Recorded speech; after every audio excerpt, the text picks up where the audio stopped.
మా ఇంట్లో వాళ్ళందరూ నాకు చెప్పారు, సక్కు నాగోజీ కులదేవం నాగోజీ అని స్మరించిందని.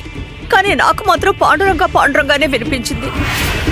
ఎంత బిగ్గరగా వినిపించిందంటే 100 గొంతులు ఒకేసారి అరిచినట్టు నా చెవులు చిల్లులు పడిపోయాయి. తప్పకుండా నువ్వు పాండురంగ నామాన్ని పలుకుతావు. విట్టల విట్టల పాండురంగ, విఠల విఠల పాండురంగ.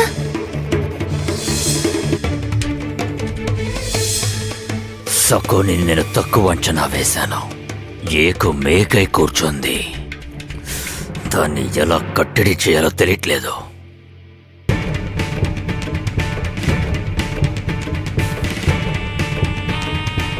ఈ తాయెత్తు ఏమైంది? ఈ చేతికి ఉండాల్సిన తాయెత్తు ఏది? నేను మంత్రించి నీకిచ్చిన రక్షణ కవచం ఏది? ఉంది బాబాగారు, నేను దాన్ని నా మనవడి చేతికి కట్టాను. ఆ సక్కు వాడికి పాండురంగడి భజన నేర్పిస్తుంది. అందుకే నేను ఎందుకు ఇలాంటి పని చేశావు? నేను నీకిచ్చిన రక్షణ కవచాన్ని నువ్వు నీ చేతికి ఉంచుకోకుండా నీ మనవడికి ఎందుకు ఇచ్చావు? ఏం జరిగిందో చూసావుగా. నువ్వు ఆ తాయెత్తుని తీసేశావు. అనర్థం జరిగింది. సమస్య నిన్ను చుట్టుముట్టింది.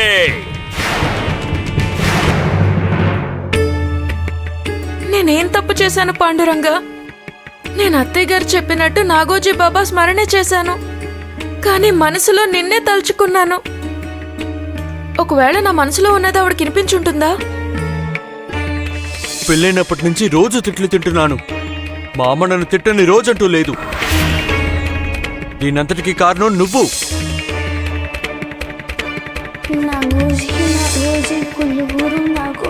అమ్మా అమ్మా ఆగు. అమ్మా ఏం చేస్తున్నావు? పిచ్చెక్కిందా నీకు?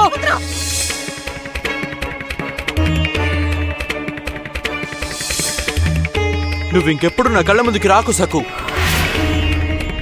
రోజు నన్ను కాల్చుకు తింటున్నావు.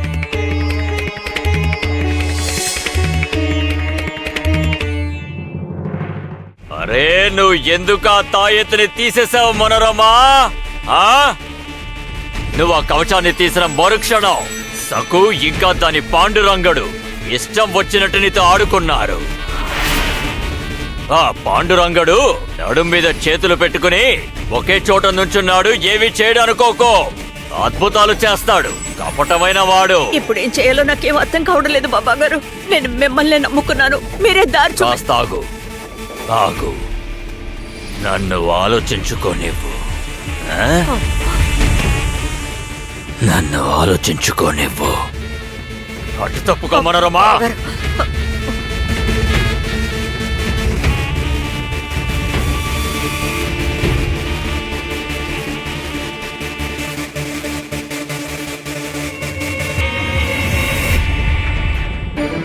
తెలిసిపోయింది. ఇప్పుడు నాకు పూర్తిగా తెలిసిపోయింది. సకు వేసిన పథకమేంటో నాకు స్పష్టంగా తెలిసిపోయింది. అది కావాలని తప్పులు చేసి నీకు కోపం తెప్పిస్తోంది. అనుక్షణం నువ్వు ఆవేశపడితే నీ శక్తి సన్నగిల్లుతుంది. ఇది నువ్వు అర్థం చేసుకోవట్లేదు మనోరమా. అది కావాలనే ఇదంతా చేస్తోంది. నువ్వు ఇలాగే కోపం. తప్పు చేస్తే శిక్షించకుండా. నేను ఇంకా పూర్తి చేయలేదు. నన్ను మాట్లాడలేవు. సరే బాబాగారు.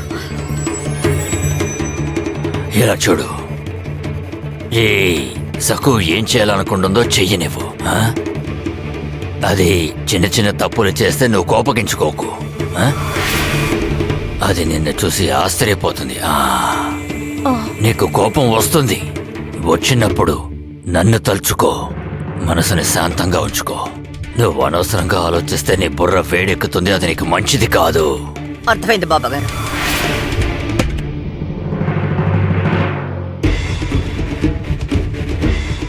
ఏంటి మనోరమా, ఏడు మొహం పెట్టుకున్నావేంటి? నేనేం చెప్పినా అది నీ మంచి కోసమే. సకు త్వరలో పెద్ద తప్పు చేస్తుంది. తర్వాత కాదు తప్పైపోయింది. జింగ్రోబా, నా గురువు జింగ్రోబా తన చేత తప్పు చేయిస్తాడు. జింగ్రోబా, జయ జింగ్రోబా.